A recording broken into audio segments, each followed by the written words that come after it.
February 16, 4 p.m. ang deadline ng bidding. Kapag may mas mataas na bid kaysa sa'yo, automatic, talo ka.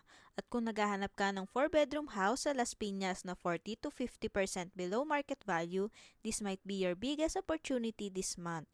Pang foreclosed property, single attached, inner lot, Barangay Talon 2, Las Piñas City. As is, where is. Lot area 144 square meter, floor area 98 square meter. 4 bedrooms, 3 toilet and bath, 1 car garage. Las Piñas, location na to ha, hindi Cavite. Hindi malayo, prime city address na. Starting bidding price, 5,500,000. Now, let's break down the numbers para malinaw.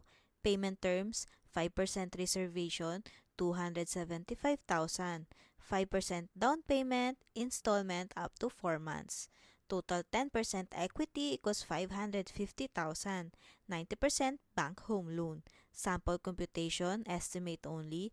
Loanable amount 90%, 4,950,000. If bank loan for 20 years at approximately 7% interest, estimated monthly amortization around 38,000 to 41,000 per month.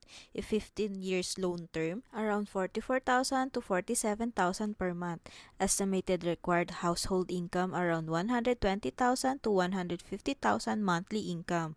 Note, bank fees and transfer of title are not yet included. Bakit maganda to?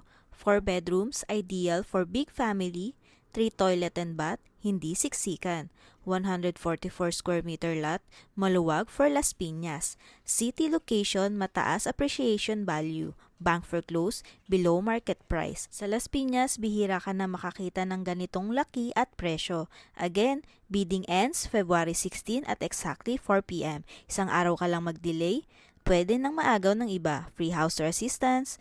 Message us now para ma-assist ka namin sa bidding process step by step.